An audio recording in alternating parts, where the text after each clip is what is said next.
நான் உங்கள் நடிகர் சிங்காரவேலன். வர்மா ஸ்டுடியோ அப்படிங்கிற ஒரு யூடியூப் சேனலை நாங்கள் ஸ்டார்ட் பண்ணியிருக்கிறோம். அதில் ஒரு துணை பிரிவாக உணவை பற்றியான கைனி கிளப் அப்படிங்கிற ஒரு பிரிவையும் உணவுக்காக ஒரு பிரிவை ஸ்டார்ட் பண்ணியிருக்கோம். நாம் சமைக்க போகிறது கள்ளிமுள்ளி ஊறுகாய். வாங்க எப்படி சமைக்கிறதுன்னு பார்க்கலாம். இந்த கள்ளிமுள்ளி மூலிகை சித்த மருத்துவத்தில் ஒன்று. பொதுவாக மலையை சார்ந்த மக்களுக்கு ஒரு பரிச்சயமான உணவும் கூட. இப்போ நீங்கள் பார்க்குறது தான் இந்த கள்ளிமுள்ளி. இது ஒரு கள்ளி இனத்தை சார்ந்தது. மருத்துவ குணம் கொண்ட செடி. இது பல வகையான நன்மைகளை தருது. இந்த கள்ளி இனத்தில் சப்பாத்தி கள்ளி, ரணக்கல்லி, அப்புறம் சதுரக்கல்லி, பொனாய்க்கல்லி, நாம் இப்போ சாப்பிட்டுட்டு இருக்கோமே டிராகன் ஃப்ரூட், இதெல்லாம் இந்த கள்ளி இனத்தை சார்ந்தது தான். இதான் நன்மையை கொடுக்கும் கள்ளி. எவ்வளோ செழிப்பாக இருக்குது பாருங்கள். மழை காலத்தில் இது நீரை சேமித்து வச்சுக்கும். வெயில் காலத்தில் நீரை சேமித்து வச்சுக்கிட்டு நமக்கும் அது தாகத்தை தீர்க்கும். நல்லா சின்ன சின்ன துண்டுகளாக நறுக்கணும். இப்போ சமைக்க தேவையான பொருள்களை பார்க்கலாம். மிளகாய்த்தூள், காஷ்மீரி மிளகாய்த்தூள், கடுகு, வெந்தயம், தேவையான அளவுக்கு புளி, தேவையான அளவு உப்பு, மஞ்சத்தூள், கொஞ்சம் கருவேப்பிலை. முதல்ல பாத்திரத்தை வச்சுட்டு எண்ணெயை ஊற்றாமல் 2 டீஸ்பூன் வெந்தயத்தை நல்ல பொன்னிறமாக வறுத்து எடுத்துக்கோங்க. இப்போது அந்த பொன்னிறமாக வறுத்த வெந்தயத்தை தனியாக ஒரு பாத்திரத்தில் எடுத்து வச்சுக்கோங்க. வெந்தயத்தை வறுத்தது போலவே கடுகையும் 2 ஸ்பூன் எடுத்து அதே மாதிரி வறுத்து எடுத்துக்கணும். பொன்னிறமாக அந்த கடுகை வெந்தயத்தோடு சேர்த்து வச்சுக்கோங்க. நறுக்கின கள்ளிமுள்ளியை நல்லா கழுவி எடுத்துக்கோங்க.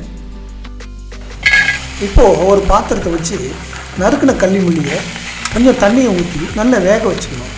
ஏன் வேக வைக்கணும்னா வெந்தாதான் நமக்கு ஊறுகாய்க்கு பதமாக கிடைக்கும்.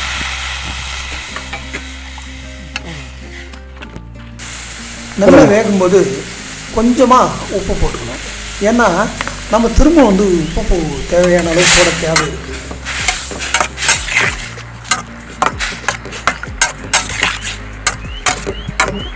இப்போது வேக வச்ச கல்லியை தனியாக வடித்து எடுத்துக்கணும்.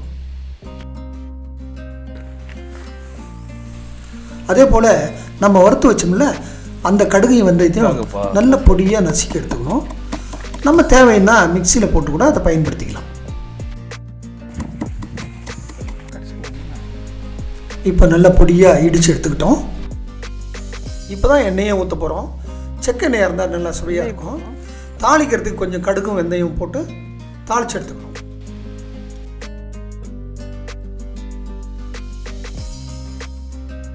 முதல்ல கடுகு போட்டேன். கடுகும் வெந்தயமும் தாளிக்கிறதுக்காக போடுறோம். இப்போது நம்ம கொஞ்சம் வெந்தயம் போட்டுக்குவோம். கொஞ்சம் பொரியணும். இப்போ கொஞ்சம் கருவேப்பிலையை போட்டுக்கலாம். இப்போ அவிச்சு வச்ச கள்ளிமுள்ளி போட போகிறோம். கள்ளிமுள்ளி பற்றி சொல்லிக்கிட்டே இருக்கலாம். இது ரொம்ப பழமையான உணவு. நம்ம மூதாதையர் கண்டுபிடிச்ச பாரம்பரிய உணவிலேயே பொக்கிஷ உணவு தான் இந்த கள்ளிமுள்ளி. ட்ரைபல் லைஃப் காலகட்டம்னு கூட சொல்லலாம். அவ்வளவு பழமையான உணவு இது இந்த கள்ளிமுள்ளி. இதனுடைய அருமைகளை சொல்லணுன்னா, இந்த மலைப்பகுதி காட்டுப்பகுதியில் ஆடு மாடு மேய்க்க போகிறவங்க தண்ணி தாகம் எடுத்துச்சுன்னா இதை உடச்சி சாப்பிடுவாங்க. உடனே தாகம் தீரும். சின்ன வயசில் நான் ஆடு மாடு மேய்க்க போகும்போது சாப்பிட்ட அனுபவங்கள் நிறைய உண்டு. சுவாரஸ்யமான விஷயம் என்னென்னா, காலையில் சாப்பிட்டா இனிக்கும், சாயங்காலம் சாப்பிட்டா கசக்கும். பாருங்கள், நல்லா ட்ரை ஆகிட்டே இருக்குது. மருத்துவ குணத்தை பற்றி சொல்லணும்னா, உஷ்ணத்தை தணிக்கும், வெப்பத்தை குறைக்கும், உடல் ஆரோக்கியத்தை காக்கும், அப்புறம் ஆண்மை விருத்தியை உண்டு பண்ணும். இதை பார்த்தீங்கன்னா இப்போ கூட நிறைய பேர் தேடி சாப்பிட்றாங்க. இலசா உடச்சி சாப்பிட்டா நல்லா டேஸ்ட்டாக இருக்கும். இந்த மருத்துவ குணத்தை என் ஃப்ரெண்டுக்கிட்ட சொல்லும்போது அவன் உடச்சி சாப்பிட்டுக்கிட்டே இருந்துட்டான். இந்த கள்ளிமுள்ளியை எவ்வளோ நல்லா ட்ரை பண்ண முடியுமோ அவ்வளோ பண்ணிக்கிட்டே இருக்கணும். இந்த கள்ளிமுள்ளியை கடுகு போட்டு வெந்தயம் போட்டு தாளித்த பின்னாடி கருவேப்பிலை போட்டதுக்கப்புறம் எண்ணெயிலே இந்த கள்ளிமுள்ளியை நாம் சமைக்கிறோம். முன்ன தண்ணியில் கொஞ்சம் வேக வச்சோம். வேக வச்சு எடுத்த பின்னாடி நல்ல எண்ணெயில் போட்டு வறுக்கிறத மறந்துடாதீங்க.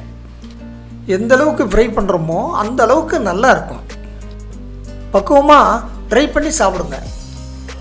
கொஞ்சமாக உப்பு போடணும், அப்புறம் மஞ்சத்தூள் போடணும், நல்லா ட்ரை பண்ணிக்கணும். வேக வைக்கும் போது உப்பு போட்டிருக்கோம், இப்பவும் உப்பு போட்டிருக்கிறோம், அளவு மறந்துடாதீங்க.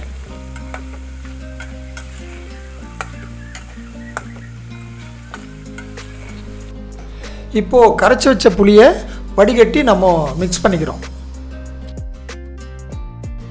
புளியை சுவைக்கு ஏற்ற மாதிரி நாம் சேர்த்திக்கலாம்.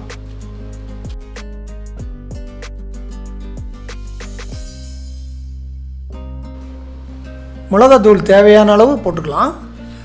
அப்புறம் காஷ்மீரி மிளகாத்தூள் நிறத்துக்காக கொஞ்சம் போட்டுக்கலாம்.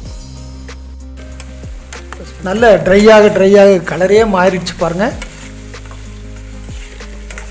இப்போது இடித்து வச்ச கடுகு வெந்தய பொடியை சேர்த்திக்கணும். மிதமான சூட்லேயே சமைக்க பாருங்கள். அதிகமாக சூடு இருந்தால் தீய வாய்ப்பு இருக்குது. இப்போ பார்த்தீங்கன்னா சுவையான கள்ளிமுள்ளி ஊறுகாய் தயார். இது 1 மாதம் வரையும் தாங்கும். ஃப்ரிட்ஜில் வச்சுக்கிட்டோம்னா 3 மாதம் வரையும் சாப்பிட்லாம். மறக்காமல் எங்கள் சேனலை சப்போர்ட் பண்ணுங்கள், சப்ஸ்கிரைப் பண்ணுங்கள், லைக் பண்ணுங்கள், ஷேர் பண்ணுங்கள்.